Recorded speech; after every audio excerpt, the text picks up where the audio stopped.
Welcome back to another episode of On the Subject. I'm your host, Michael Vilardo, co-founder and CEO of SubjectSubject.com. We have an incredibly special guest today.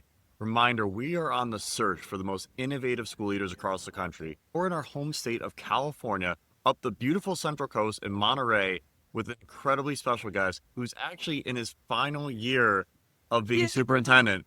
Robert Martinez from Antioch. Thank you so much for joining us today. Thank you so much, Michael. Pleasure to be here.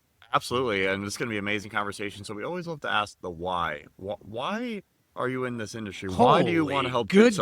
Okay, so I'll give you the nickel version of the $5 story. I was actually a school psychologist when I started my career in 1987. Wow. So I was in Southern California, moved up to Northern California, went to school, and decided to be a school psychologist. I came into a district, the Fairfield-Sicilian Unified School District, for 32 years.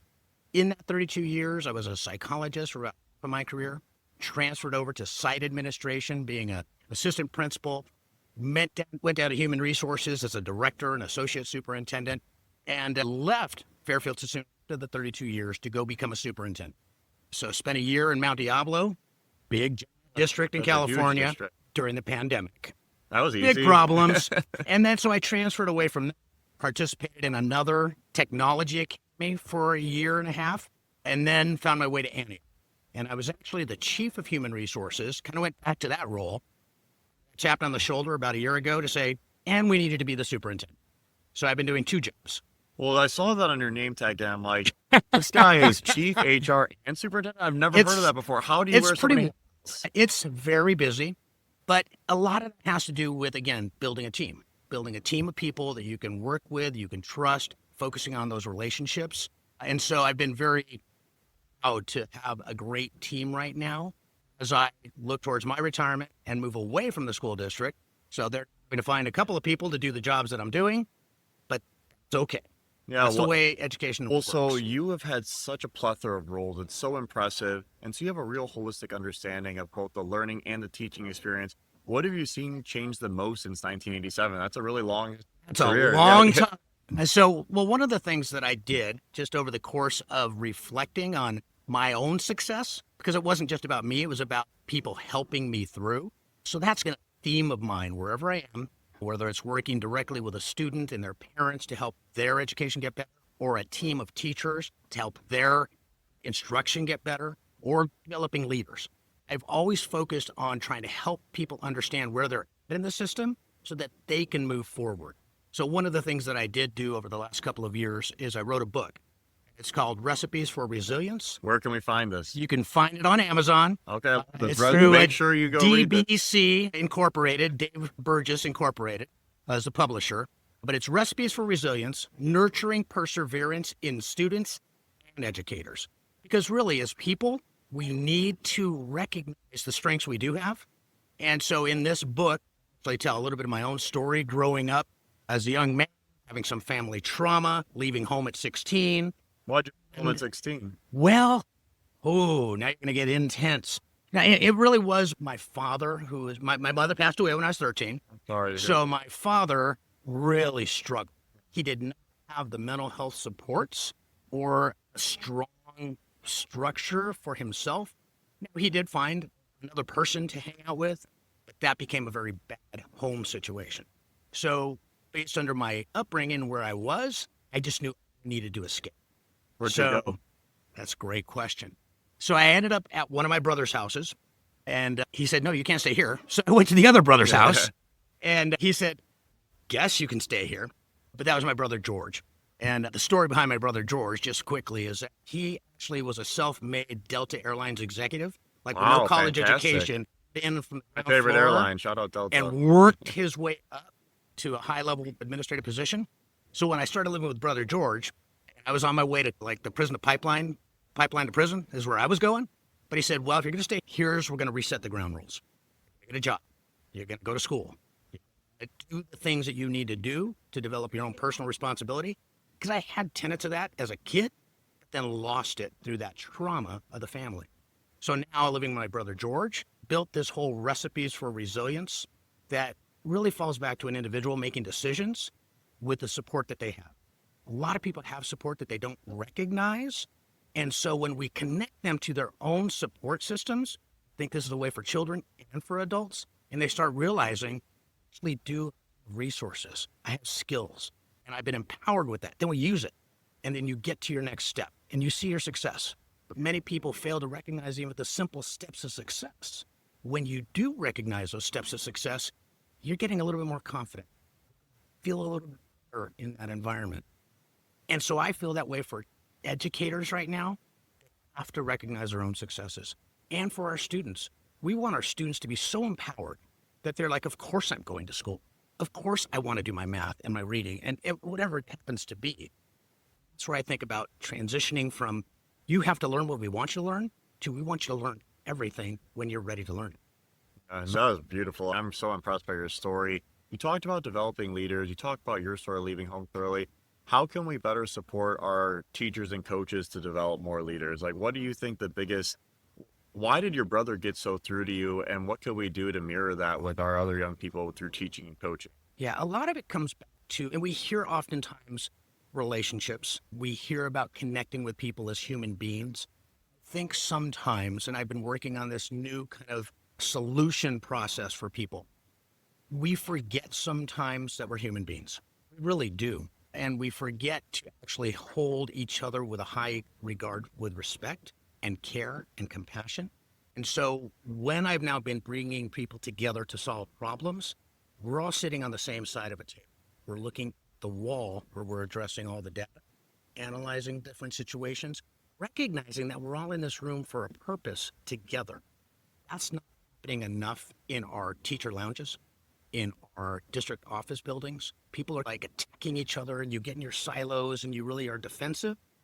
Again, my brother George could have said, yeah, you're in prison, right? We're going to lock you down. But he really treated me as an adult at that moment and said, okay, here's your reality. Showed you respect. Here's the respect. Here's your responsibility. Here's what you have to do. I'm not going to wake you up and send you to school. You got to get up and go. Or you're going to have to leave. Yep. So those kind of decisions come to you pretty quick.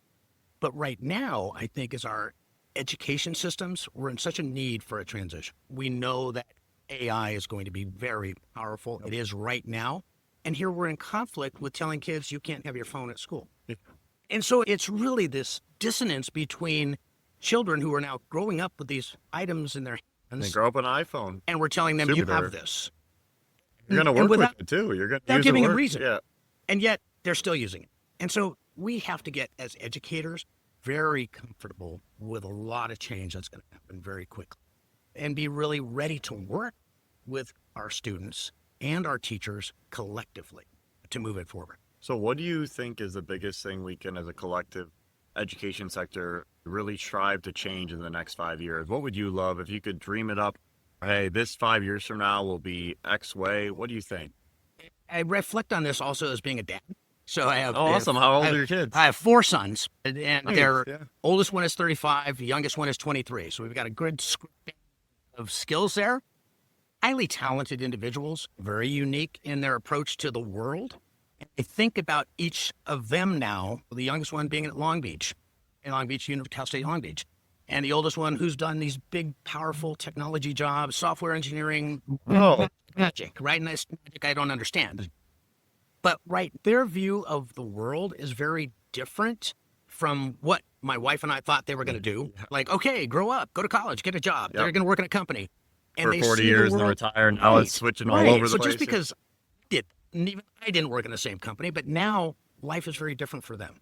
They really are valuing the time together with their partners, with their children, with trying to make sure, yes, they stay financially secure, but they want something different. So you think about now the next 5 years and how our students, I'll take it back to this. Some of the simple things we're doing right now with literacy for first grade, second grade, using a system called UFly, which is a return to some phonics-based skills. But all of a sudden I'm seeing children ending or middle of first grade who are reading like nobody's business because they're excited about reading. That's very different from kids feeling tortured about reading because they just don't, and we're not teaching it correctly. So we've really established a new way to connect with our younger children. We're now calling the kids of the pandemic have missed 3 or 4 years. It was brutal, and even their reading skills we see nationally are so low we have to almost re-engage them with this same type of energy and process using better technologies.